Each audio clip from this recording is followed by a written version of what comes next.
Hello everyone and welcome back to the channel for what should be, unless something very weird happens, the concluding part of my full mission playthrough of this British night raid in Duel in the Dark. So when we left off the previous game, the Germans had effectively fired off or shot their last bolts in the form of the V1 rocket, which the British thankfully were able to largely repel and actually gain a few extra victory points off. Even better for the British, the spoof raid managed to draw quite a lot of German resources to the north. So the end result was that when the main raid, which is on its way back home here, was able to bomb the target, which was Munich, they managed to get rather a lot of victory points.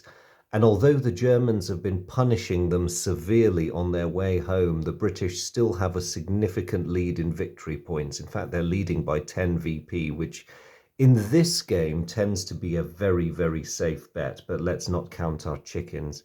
Now, some of you may have noticed there's something that looks a little bit different around here.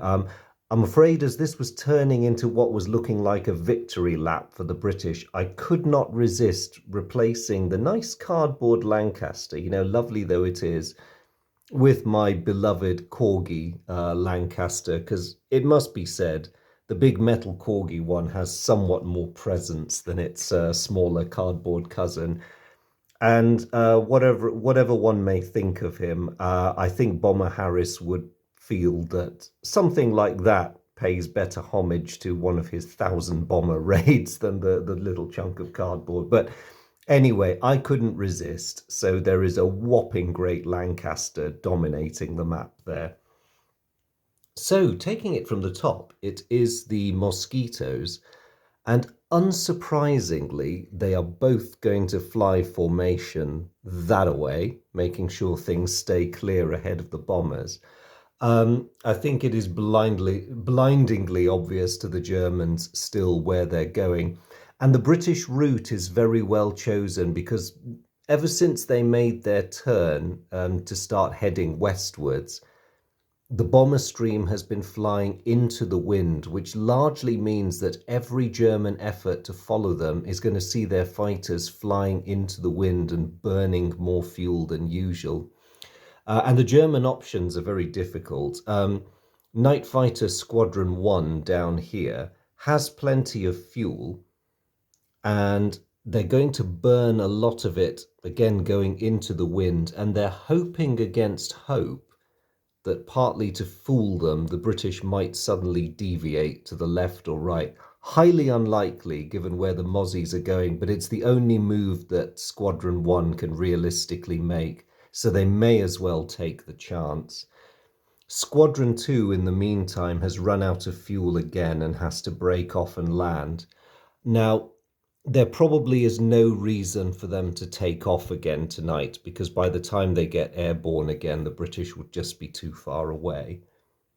I would say the same goes for Night Fighter Squadron 3 on the ground over there, because they don't really have any hope at all. Same goes for Squadron 4, which occupies the same hex as the Lancasters. Unfortunately for them, they have reached the very limit of their fuel endurance. So the prudent thing, given that there's an undamaged airfield beneath them, is for them to just set down, which they can do so safely and just refuel. But as I say, they won't be taking off again tonight. Night Fighter Squadron 5 over here,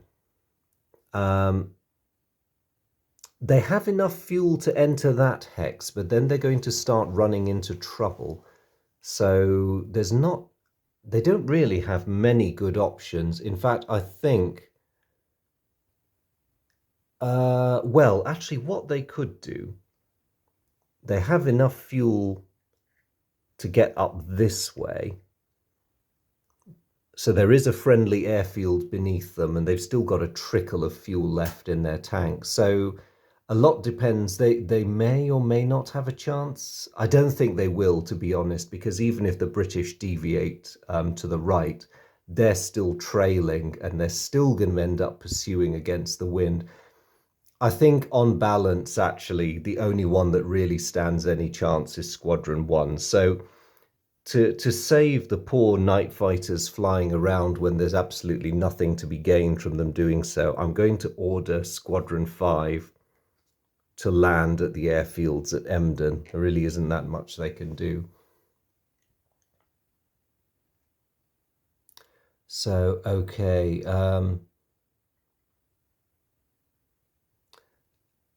Yeah, that is all the Germans will do. It's all they really can do. So where are the British going? So they're still heading, totally unsurprisingly, on their westward course. So now it's back to the British again. The Mozzies are going to go this away. Actually, no, we might as well disperse them to their home airfield. So I'm going to divert the Mosquitoes away from these foggy airfields because that would just give the Germans victory points. It's pretty clear that we're clear of the pursuit from the British perspective. So I'll just tilt the camera so you can see where the Mosquitoes have gone. They've diverted to their airfields in northern England. So now that they've touched down, they're out of things for the night. Their involvement now finishes. The Germans have only Squadron 1 in play, and they don't actually have much in the way of options. If they go into the English Channel, there might be a chance, a 1 in 3 chance the Lancasters are going to head that way. But or maybe a 1 in 2 chance because the northern airfields up that way are a bit too far away for the Lancaster to touch down. But the Germans can see the British have only got one navigation card left. So realistically, it would seem that the British are heading for the bases in London. It's some slight comfort to the Germans that the British will be landing in fog, which will claim a few of their Lancasters. But there really isn't much point Squadron 1 doing anything. What they can do to preserve themselves, because the airfield below them is bombed, they can put down at this airfield here, and they can do so in perfect safety and refuel, but that really ends their involvement in the night's activities. There is one final thing the Germans can do, because they have not committed their wild sow fighters at all tonight, and now might be the opportunity to do it. They have a range of 2. They're not affected by the weather, and even if the Mosquitoes were still airborne, they're not affected by the Mozzies either. So they are going to take off, and taking a chance on the estimated bearing of the British bomber formation, they are going to head over to Britain to get themselves in a perfect position to ambush that big bomber formation. So let's see if that was worthwhile. And it was. The British bombers cruised serenely straight into the ambush of the wild sow. So the Germans get 2 victory points. And there's no cloud cover, so they get that score of 2. It brings the British victory point total down to 8. And then their work done, the German fighters disappear, dispersing back to their home airfields. Just turn the camera. Oh dear, the glare's rather bad over there, isn't it? And so that then brings the British turn to an end, and the bombers set down as planned. Now you notice the fog counter that was over that airfield. I'm afraid the British do suffer some losses landing. And landing in fog causes the Germans to receive 2 more victory points if it's the bomber formation. So the British are down to 6. And there we go. That is the end of the scenario. All aircraft are now down. There's nothing left that still needs resolving. So we are there. The final score is 6 British victory points, which is pretty respectable all told. Now, I promised you a bit of sum up analysis. I honestly tried to play both sides as well as I could. There is a solitaire mechanism in this game, but it only lets you play the German player against randomly determined British movement. And the solitaire system only covers the basic game, so I couldn't really make use of it with this expansion, unfortunately. But I tried to be as even-handed as I could with both sides. In some areas, I did play both sides a bit suboptimally, but that was just so that I could illustrate certain mechanics by making deliberate errors from one side or the other. I hope they were worth it and that it didn't skew the score too much. I don't think they did. If the British had won by 20 or 30, something would have gone seriously wrong there. But usually, I find in this game, when one side or the other wins, it's well within 10 victory points either way. So a win of 6 is pretty decent. Um, so I'll start with the Germans. I mean, I thought I was being quite clever, concentrating their offensive assets over here. Because again, with reference to the order in which you set up, the German decisions about where to place the Heinkel 177 and the V weapons is secretly recorded. And so they don't actually appear on the map until after the British have placed their squadrons and their defences. But as the Brits, I had a bit of a shrewd idea that they might go for the short hop option because that tends to be a winning tactic for the Germans. The less time any of their offensive assets have to spend in the air, the better, because it gives the British less time to react to them. The flip side of that, of course, is because the British Mosquitoes effectively don't have a range limit in this game. Once the Germans have shot their offensive bolt, if the British have kept a Mosquito behind for home defence, as I did, it's then freed up to sort of cross over and join the party. So that's one decision the Germans have to make. I think overall the thinking was sound, but unfortunately for the Germans, their offensive efforts didn't pay off as much as they could have done. The defensive side seemed to work pretty well, I thought. Whenever the spoof raid passed over heavily defended cities, it paid a fairly heavy price for it. This bit in the centre around the Ruhr and the corridor you can create by defending the North German cities can be very painful for visiting British aircraft. I personally tend to favour the in-depth defence, as I say, because the problem with the hard crust approach is that you will always sting someone on the way in and out, but that turns Germany into a bit of a giant armadillo, really crunchy on the outside, creamy on the inside. I prefer lots of speed bumps, and normally it tends to work. The problem is having played the Brits a few times as well. I've come to realise that it is possible, unless you've got a shrewd player who knows you very well, to sort of mind read the Germans. And if you plot your ingress and your exit around the major cities, you can generally escape a lot of the horror.